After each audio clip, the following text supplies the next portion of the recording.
any kind. You're just like, it's engrossing, it's mysterious. You're discovering all the intricacies of this kind of industrial goth cityscape and all of the labyrinthian kind of production design and model work of it. And obviously cinematographer Dariusz Wolski just fucking going nuts on the framing and lighting.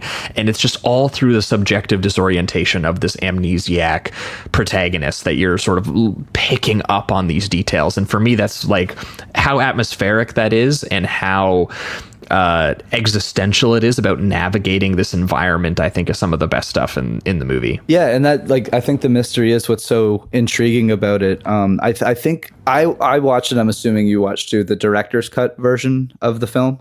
No one should watch the theatrical cut, because speaking of Blade Runner, it does exactly what Blade Runner does. Right. It does it literally forever. People had to watch the version of it that had narration that basically, ruins or over explains what it is that's happening in the movie. The thing that's funny about Blade Runner is its narration by Harrison Ford that happens throughout the whole movie. You could argue that this one's a little better because it's literally just an opening narration, right? But it's literally all of the exposition flatly delivered by Kiefer Sutherland telling you about the strangers and tuning and what they're experimenting on. It completely ruins any form of mystery or detective work that these characters might do. And Proyas said in an interview he knowingly did exactly what Ridley Scott did in Blade Runner because he had seen what Ridley Scott did. Because he went, look, he had to cave to the studio and give them that version, but he put it if you put it at the beginning, you can remove that later in a director's cut, because the director's cut of Blade Runner already existed when he made this movie. Mm-hmm. And so it was literally why he did that. He knew at some point he would make a director's cut where he could just remove that thing and he wouldn't even need to change much of the rest of the movie. Which is great. And what's stupid too, and I don't know if it's like included in the hour 40 version, but they do what you at least need to in the exposition. Now, not need is a subjective word, of course, but it's like they do it at the end where they kind of explain some of the like memory stuff and some of the tuning and all of that. It's not like it's like overly explained, but there is like a legitimate exposition dump. So it's just so bizarre. No, you just have to be patient. Yeah, the studio assumed audiences wouldn't be patient enough to get to that stuff to understand what's happening. Which is like, that's so strange too, that some of these studios have that mindset, because if it is at least at one point in the film, it's so strange for the note to be like, well, it's not there soon enough, because I think mystery, obviously, is part of the intrigue of watching a film. It's like, that's kind of why you're interested in watching scene to scene. It's like, what's the next thing that's going to develop? So for them to just lay it out entirely, and then you're just kind of watching it happen, it's such a mistake. It's just so bizarre. Apparently before there was even a director's cut, Proyas would instruct theaters to literally just not play the movie with sound for the opening minute and a half. That's so awesome.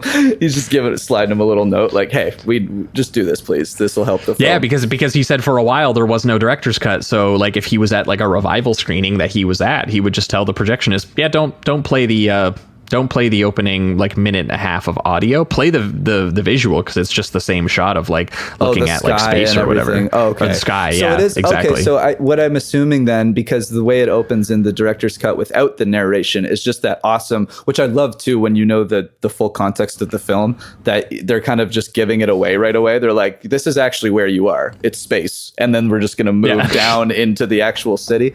But it is Sutherland as the doctor looking at the stopwatch going into the fog. Very noir kind of imagery, and then the title card. But I'm assuming it would just have it over those images, and he would be the one saying it. So, okay, exactly. I guess that makes sense. But yeah, it definitely does lose some of that mystery and even like the atmosphere, because I like that there's no dialogue. He's just looking at the stopwatch, and then there's this like kind of really dark orchestral stuff going on, really deep dark like horns and even I think a deep voice choir.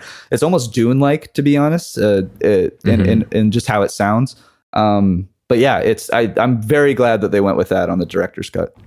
Yeah, because it just completely ruins any sense of the mystery that we're saying that this cold open has on you. And like the vampire people, when like the first scene that they have when Murdoch is running away from them, and the only glance that you get of them is them all three of them looking very similar. Like they have the pale faces, the skinny build, the gangster kind of trench coat and the hat, but they just feel, they feel vampiric or alien or something's off about them. But you only get a couple seconds of their glance, and then they slowly, unveil what they look like, how they talk, all of that.